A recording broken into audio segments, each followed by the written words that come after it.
Сондықтан, құрметті бауырлар, енді бүгінгі біздің тақырыбымыз негізі отбасы жайында дейді ғой. Отбасы жайында.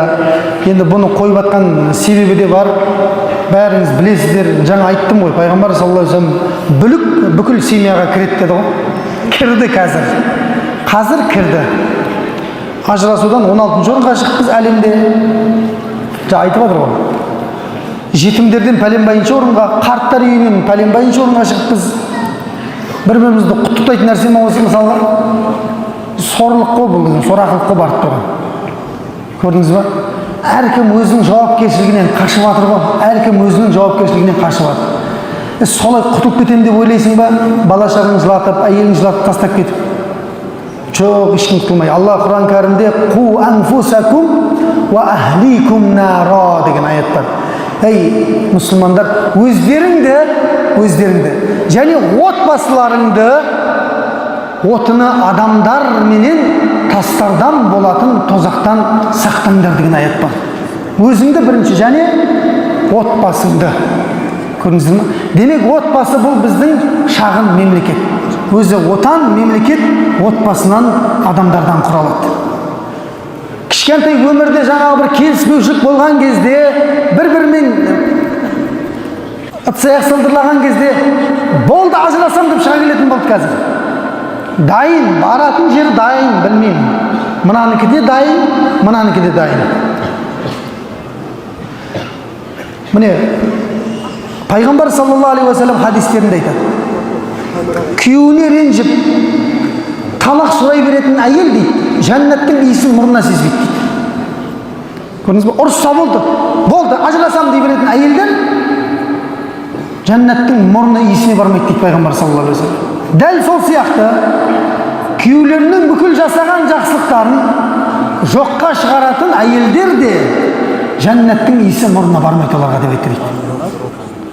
Ана бір күшті, өмірде күшті бақытты кезеңдер болады, одан кейін бір кішкентай қиыншылық болып қалады ғой. Сол кезде не деп айтады? Сенен ешқандай нәрсе көрген жоқпын мен жақсылық. Қандай жақсылық өтті маған деп айтатын әйелдер жәннаттың иісі мұрнына бармайды дейді пайғамбар саллаллаху алейхи вассалам. Бұл қуанатын нәрсе емес. Өзі таяқтың екі ұшы болады. Ерден де кетеді қате, кейде әйелден де кетеді қате. Бірақ біліңіздер, ол отбасы Құдайдың шариғатына байланса, ондай әрекет болмайды еді. Қалай байланса? Қалай Ажар анамыз істегенде істесе? Ажар анамызды Ибрахим пайғамбар тастап бара жатты ғой, дұрыс па? Ел жоқ, су жоқ жерге тастап кетіп бара жатқан кезде Ибрахим пайғамбарға: «Ей Ибрахим, қаққа тастап бара жатсың бізді?» деген кезде Ибрахим алейхиссалам үндемейді, қарамайды да артына бұрылып кетіп бара жатыр. Баласы бар ғой, өйткені ана Ажардың емізулі баласы бар Ибрахим. Қарасы әкелік махаббат оянып кетейін деп тұр. Қарамай кетіп бара жатыр. «Ей Ибрахим, қаққа!» айқайлап жатыр Ажар анамыз. «Ей Ибрахим, сен жындысың ба? Бізді айдалада, ел жоқ, су жоқ жерде тастап, сен осы нең кетіп қалған жоқ па бір шаригің? Не қылған адамсың, тым болмаса артыңа қарайсың» деп айтпаған Ажар анамыз, көрдіңіз бе?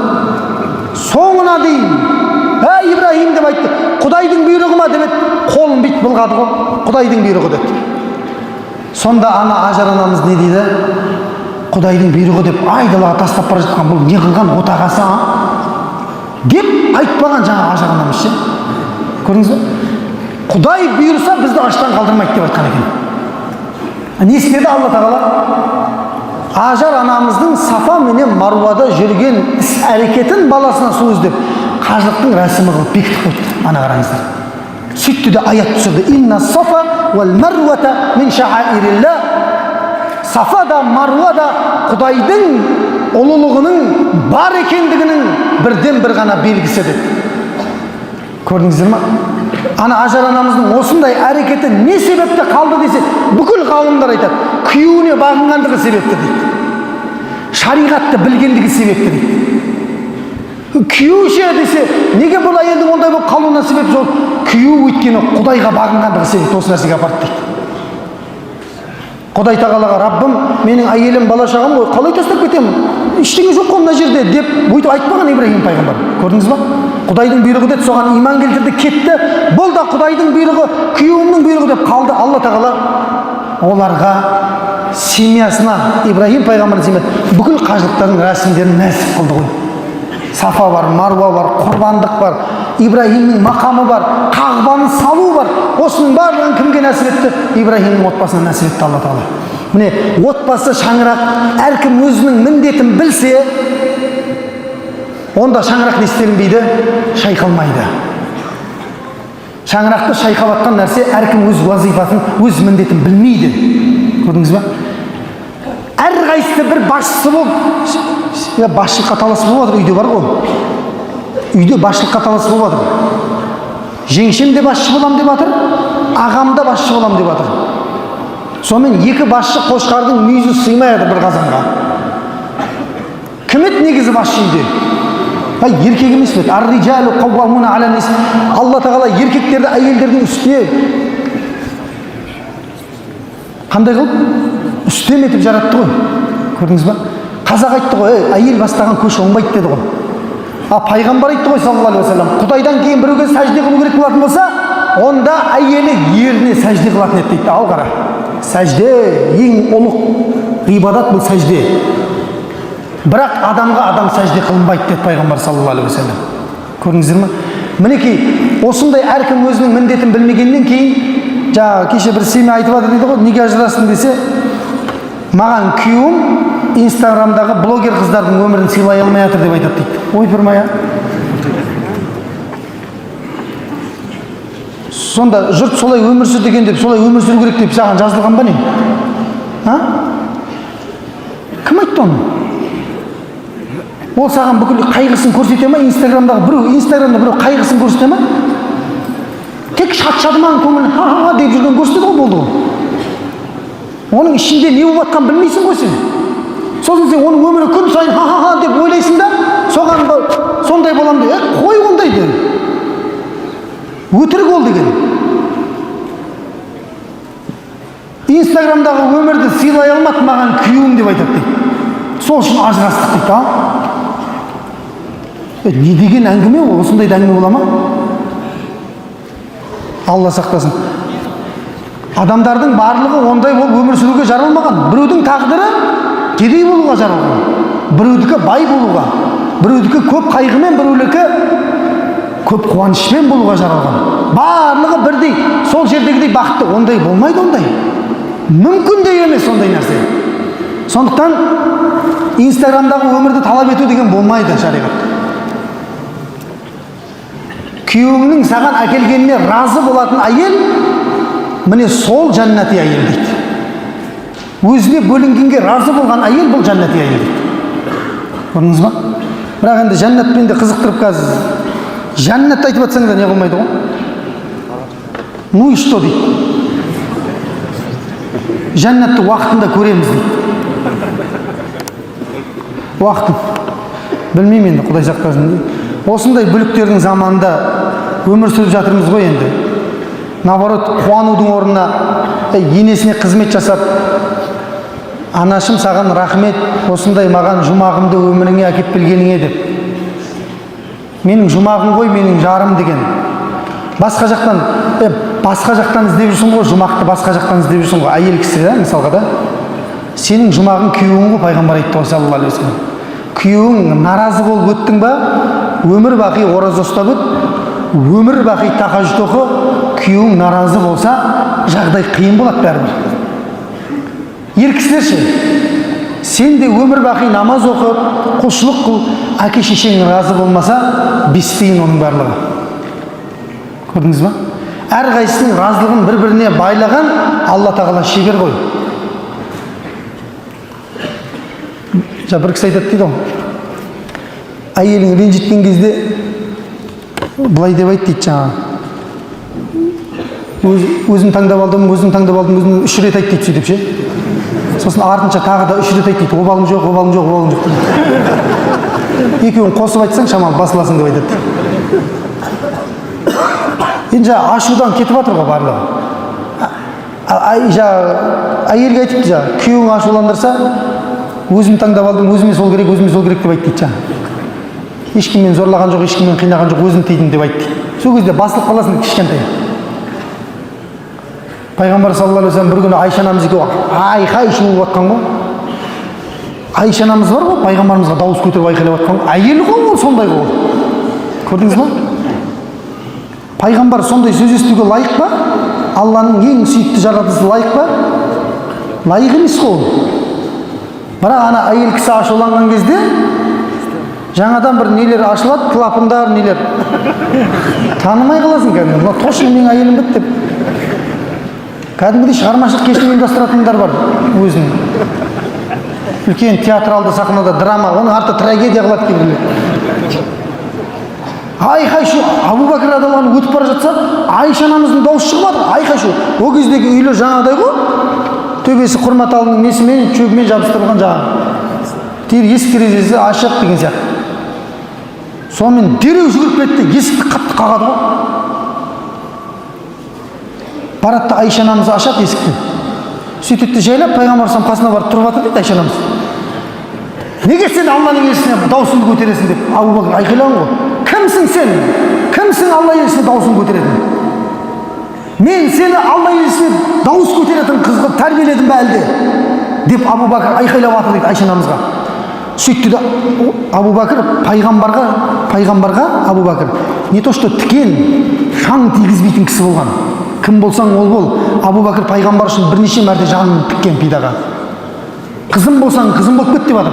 Пайғамбарға сөз ана ашуланып кетіп Айша анамызды ұрайын деп жүгіреді ғой тәпішкесін шешіп. Сонда Айша анамыз қаққа барып тығылды дейді. Бас қаққа барасың?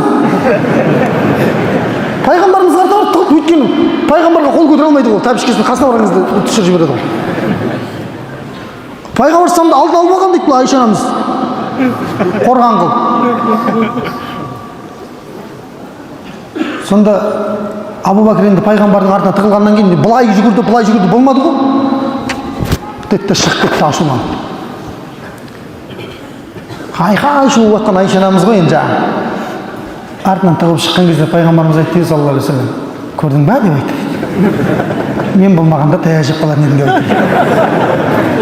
Бәрібір мен саған керекпін, мың жерден айқайлай бер деп айтты. Көрдіңіз ба? Сондықтан сенің сол бір төсекте жатып жүрген адамың бәрібір саған керек сол. Бір-біріңе лайықсың негізі. Біреуің иманын күшейтуге берген ғой Құдай. Көрдіңіз ба? Жаңа бір сымбатты сұлу әйел. Енді ана әйел қараса көз тамсана дегенде адамның ше. Бір болмайтын бүжірбет біреуге күйеуге шықты да жаңа. Енді ешкімді түр сипатын не қыла алмаймыз ғой енді. Сөйтіп сипаттап жатыр да, мен емес солай айтқан оқиғада.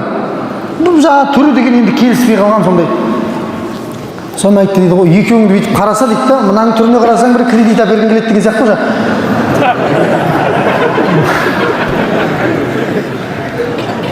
Бір әжептәуір қызсың дейді да. Өзің сияқты бір әжептәуір жігіт таппадың ба десе, жаңағы әйелдің даналығын қарасайшы, субханалла. Менің Құдаймен байланысым дұрыс болмаса дейді. Оныкі менікінен күшті болса дейді. Мені оған жүрегімді бағындырып берсе, Раббыма не айтайын деп айтады дейді ғой. Күшті ма? Кәдімгі жуаныш сыйлап жатырмын ба сіздерге?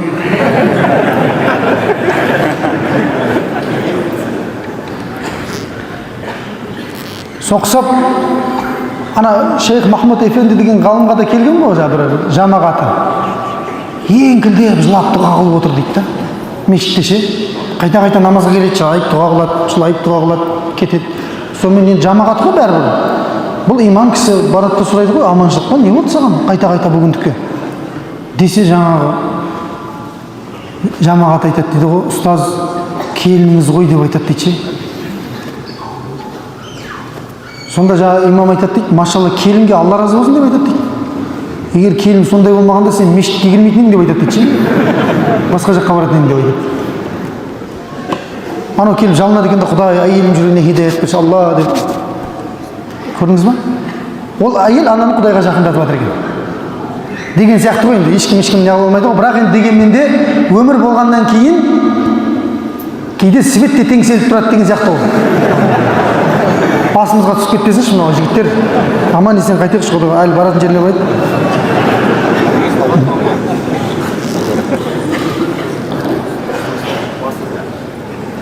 Енді әйелді жерге ұра беруге де болмайды.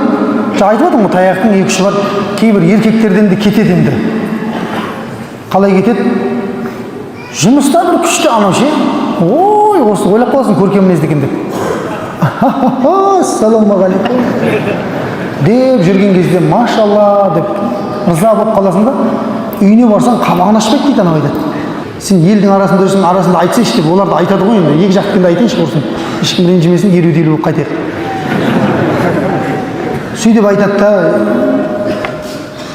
сонда негізінде үйге келіп көркем мінезділік таныту лайықтырақ емес па деп жатыр да, менен сұрап жатыр ғой енді. Қалай ойлайсыздар сіздер? Үйге келіп көркем мінез көрсету лайықтырақ па, әлде сырттағыларға деген? Бұл пайғамбардың сипаты сондай ма еді? Сыртта сахабалар үйге келбей, Айша, қойшы, шай қойшы давай. Қарны ашып келе жатыр. Деген бе пайғамбар саллаллаху алейхи вассалам? Жоқ. Бұл үлкен сүннетке қайшы болады. Бұл пайғамбардың үлкен сүннетіне қайшы болады бұл нәрсе. Пайғамбар саллаллаху алейхи вассалам үйінде қандай көркем мінезді, сыртта да сондай. Сыртта адамдармен мәмілесі қандай, үйде одан екі есе болатын еді дейді. Сендердің ең жақсыларың деді, тіпті не деді? Өзінің отбасына жақсы болғандары деді. Бізде жаңа соқыр тақуалар бар. Күндіз жұмыста жүреді, кешкісін үйге келеді, қират. Бәрін жерден бәрін қират келеді ана. Келеді де жаңа Құран оқиды отырып алып. Зікір толтырып жатырмын мен. Жапша есікте. Зікір толтырып жатырмын мен. Құран оқып жатырмын. Рамаданнан бұти деген ғалым айтады. Бір тиын дейді ондай зікіріңде, Құраныңда дейді. Сенің дейді, кешке дейін күткен семьяңдағы бала шағаң менен әйелің дейді. Сенің жан жылуыңа мұқтаж болуы, оларға сенің жақсылығыңды беруің, көркем мінезіңді беруің дейді. Сенің Құран оқып, зікір толтырғаннан 1000 есе қайырлы деп айтқан. Кешке дейін сені күтіп отыр екен ол дейді. Сондықтан бір бала тірейді екен, бір ұстаз естіп қалған, тірейді екен, Раббым деп айтады екен, мешітке келіп. Менің әкеме, нормально бар айтады, Раббым менің әкеме дейді, клиенттерімен қалай мәміле жасайды, бізбен солай мәміле жасауды нәсіп етші деп айтады дейді. Қана қара. Клиенттерге саудаңды өткізу үшін, ой, асты үстіне түсіресің ғой. Сондай мәмілені жасап келесің де, үйіңе келіп қабағың қатыл болып келесің дейді. Бұл үлкен мұсылманның қателігі дейді. Жаңа баланы дұға қылып жатқан сол екен. Әкешім, Раббым, әкешіме клиенттермен қалай мәміле жасайды, бізге солай мәміле жасауды нәсіп етші дейді. Көрдіңіз ба? Балаң сенің қабағыңа қарап айта алмауы мүмкін, әйелің сенің қабағыңа қарап айта алмауы мүмкін, бірақ іштей олар нені күтеді? Бәрібір жылылықты күтеді. Сенің кешкісін келіп семьяңа беретін жылулығың, бұл отбасын шайқалудан ең ұстайтын үлкен бір не? Үлкен бір биік тұғыр осы. Себеп осы. Өйткені бұл пайғамбарымыздың саллаллаху алейхи вассалам ең үлкен сүннеті. Бірақ енді әйел де соған сай болу керек қой енді. Кейде қатты жұмсақ болып кетсең де кейде. Айтты, мен айтқан жоқпын. Басыңа шығады деп айтты. Әр нәрсе өзінің шекарасынан шықпау керек. Әйел де өзін жаңа айтқандай орнын білу керек та. Еркек те сол сияқты өзінің жылулығын беру керек. Сенен көрмеген жылулықты ол ертең сыртта басқа біреуден іздемеу керек бала шаға. Мінекей мына жерде әкелер отыр, жоғарыда аналар отыр. Барлықтарының құлағына алтын сырға. Барлығымыз семьялымыз, ертең семьялы болатындардың да құлағына алтын сырға. Сіздерге де алтын сырға айтамын та, семьялы бойдақтарға. Құлақ дайындап отырыңыздар, тесіп не қылып.